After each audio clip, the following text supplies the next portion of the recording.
Today, let's talk about the density of states. The density of state plays an important role in the modern technology since it provides a solution of calculating the carrier concentration. And once we know the carrier concentration, we will be able to know the electronic property of a material. And we can use that material to build a certain electronic that we want. So before talking about density of states, let's talk about its prerequisite, the quantum mechanics. So in the quantum mechanics, we treat the particle as a wave. So this wave is a probability wave. The simplest example of the probability wave I can give is something like this. And it's zero elsewhere. Then what is physical meaning is that the amplitude of finding particle, the probability amplitude of finding particle is largest here. And you cannot find particle elsewhere since it's zero elsewhere. So when we talk about the wave function, since it is a wave function, so it must be some form like this.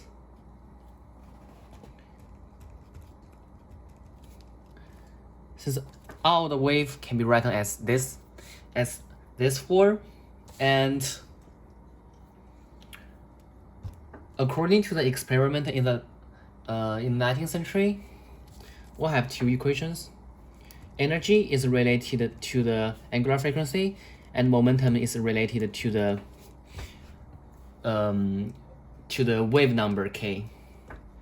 So we can, from here, we can find out p times e to the I kx minus omega t is actually equal to hk e times I kx minus omega t, which equals to negative I h times the derivative of this wave function.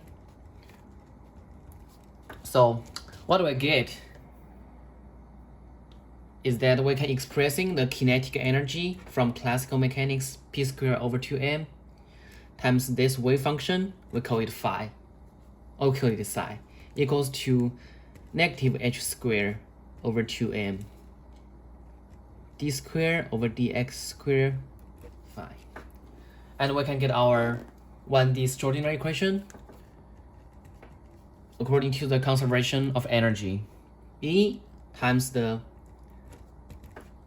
wave function equals to negative h squared over 2m d squared over dx squared psi plus a potential form, since all we have is potential energy and the kinetic energy. So this is our Schrodinger equation, and by 3D Schrodinger equation, we'll just replace the derivative with the 3D derivative, and we get this.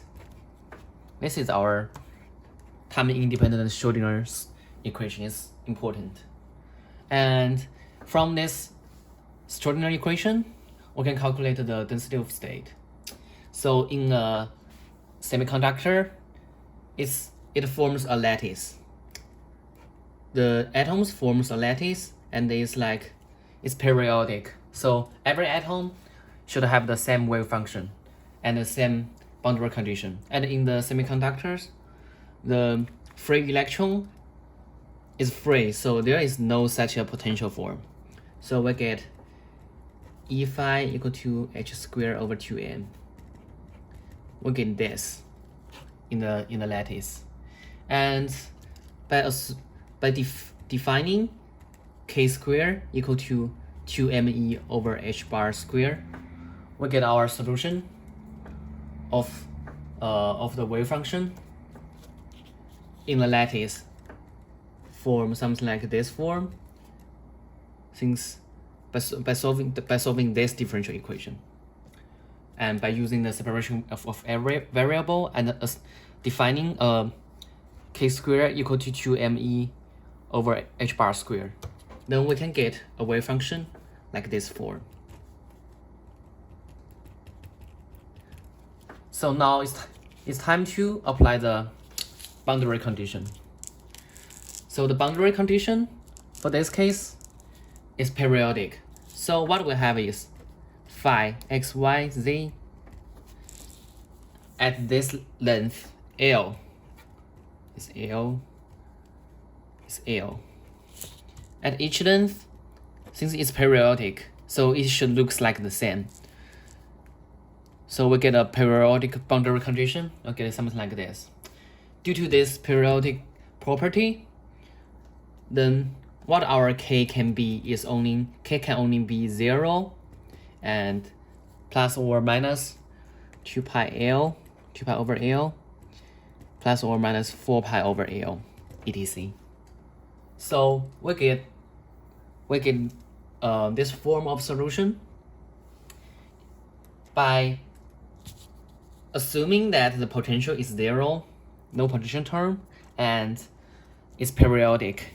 Since it's periodic, x is plus L, and L should give a 2 pi phase here. And 2 pi phase here means this k must be equal to 2 pi over L, so that once our vector r goes L, our phase goes a 2 pi, and 2 pi phase is a period for the wave function. So now we're prepared to talk about the density of state. So since the particle is free particle, we have E equal to h bar square 2m over 2m times k square. Then what we can get is pretty simple.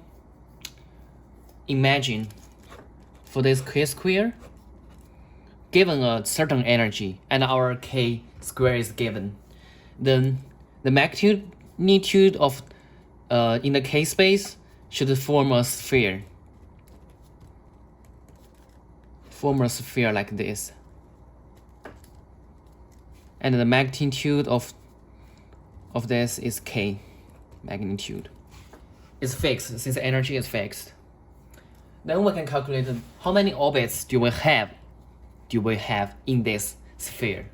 So first, the volume of sphere is 2 over 3 pi k cubed, and how many states do we have per volume is 2 pi over L to the third. Since we have it's periodic here, and this is the minimum volume that we have a state, and we times 2. It's divided by this one, since this is how many how much volume do we how many orbits do we have per volume, and this is the total volume divided by this one is the orbit, and we times 2 since we need to count the spin up and spin down, and this equation is equal to VKF k cube over 3 pi square, and equal to the number of state inside the sphere, and where V equal to L cubed is defined as L cubed.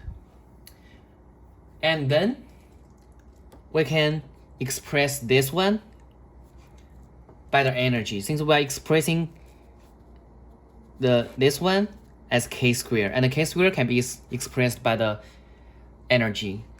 By expressing by energy, and after some basic algebra,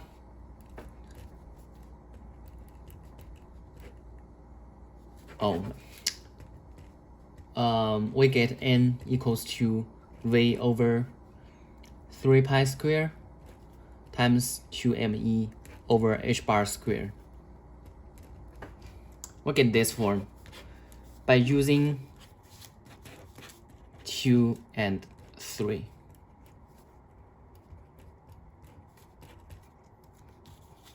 We get this one. And the density of state is defined how many states do we have per volume and per energy.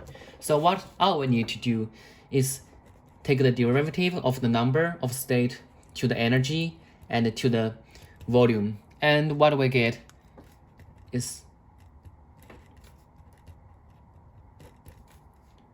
and we get the final result after the differentiation. And this is the density of states.